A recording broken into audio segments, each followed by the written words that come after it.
नमस्कार, मैं हूं विशाल खोदलान और आप देख रहे हैं 24 न्यू इंडिया। आज हमारे साथ मौजूद हैं जनपद मुजफ्फरनगर के सीएमओ डॉक्टर एमएस फौजदार जी, जो कि अभी रिसेंट में यहाँ जनपद मुजफ्फरनगर में आए हैं। इन्होंने अपना कार्यभार संभाला है। तो सर, सबसे पहले आपका 24 न्यू इंडिया में स्वागत है। Thank you. तो सर, सबसे पहले मैं आपके बारे में जानना चाहूँगा, आपका थोड़ा पर्सनली, जैसे कि आपकी जो प्रारंभिक शिक्षा रही है वो किस तरह की रही है, कहाँ से आपने प्रारंभिक शिक्षा अपनी शुरू की?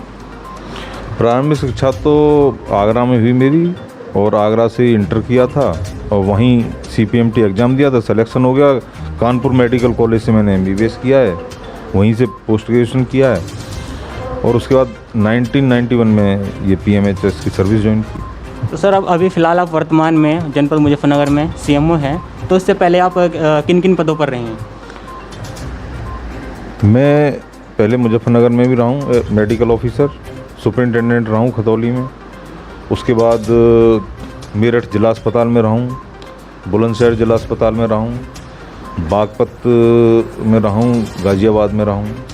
तो सर, जैसे दोबारा से फिर कोरोना संक्रमण फैल रहा है, तो आप किस तरह की इसमें योजनाएं बना रहे हैं, किस तरह से काम कर रहे हैं? जो लोग कोरोना से संक्रमित मिल जाते हैं, तो आप किस तरह से काम कर रहे हैं उसमें? इसमें देखो, ऐसा है कि जो हमें पॉजिटिव मिल जाते हैं उनके यहाँ हमारी टीम जाती है जल्दी से जल्दी, और वो टीम जो है, अगर उन्हें कोई लक्षण होते हैं या गंभीर होते हैं तो उनको जो उपचार के लिए मेडिकल कॉलेज भेज देते हैं, और नहीं उनको कोई परेशानी होती है या उनके कोई लक्षण नहीं है तो उनको घर पर रहने के लिए इजाज़त दे देते हैं और उनको क्वारंटाइन कर देते हैं, और वो बाकी लोगों से अलग उनको समझा दिया जाता है, उनकी काउंसलिंग की जाती है कि आपको कैसे रहना है।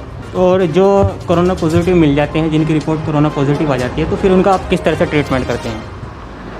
उनका ट्रीटमेंट लक्षणों के आधार पर किया जाता है, और अगर उनको ज़्यादा परेशानी हो जाती है तो हम उम्र के हिसाब से देखते हैं, और उसके बाद उनको अगर परेशानी है तो फिर हम शिफ्ट कर देते हैं कोविड हॉस्पिटल में। मेरा नेक्स्ट क्वेश्चन आपसे ये होगा, जैसे कि अब दोबारा से कोरोना संक्रमण फैल रहा है, तो आप इसको क्या वजह मानते हैं कि किस कारण ये फैल रहा है? कारण तो देखो बहुत से हैं। कोरोना जो वायरस है उसमें म्यूटेशन हो जाता है, और म्यूटेशन की वजह से उसका रूप बदल जाता है, उसके बाद उसके असर करने के तरीके दूसरे हो जाते हैं। तो इसका सबसे बढ़िया तरीका तो बचाव का यही है कि एक तो जैसे भारत सरकार की गाइडलाइन है, 45 साल से ऊपर के सभी लोग जो है वो वैक्सीनेशन करवाएं अपना। इसके लिए मेरी अपील है इस जनपद की सभी लोगों से कि 45 साल से ऊपर आपके घर में या खुद हैं आप, तो नज़दीक के कोविड जो टीकाकरण केंद्र है उस पर जाके वैक्सीनेशन ज़रूर करवाएं, क्योंकि वैक्सीनेशन से कोविड की बीमारी अगर होगी तो गंभीर हालत नहीं होगी। तो अभी वर्तमान में सर, जैसे टीकाकरण हो रहा है, 45 साल से उम्र के दराज व्यक्ति हैं, उनका टीकाकरण किया जा रहा है, तो आप किस तरह से ये दिन में कितने लोगों का टीका कर रहे हैं?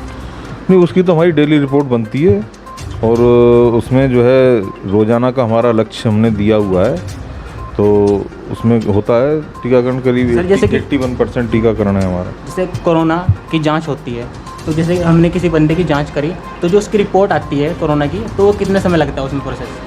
रिपोर्ट में एंटीजन टेस्ट जो होता है उसमें तो आधा घंटा लगता है, और जो RT-PCR टेस्ट होता है उसमें करीब 24 घंटे लग जाते हैं, क्योंकि मेरठ से रिपोर्ट आती है। बचाव के लिए आप लोगों से क्या अपील करना चाहेंगे, क्या सावधानियां बरतनी चाहिए उन लोगों को? बताया मैंने कि मास्क लगाएं, सोशल डिस्टेंसिंग रखें, और हाथ धोते रहें, और साफ़ सफाई का ध्यान रखें। सर, 24 न्यू इंडिया से बातचीत करने के लिए आपका धन्यवाद। Thank you very much.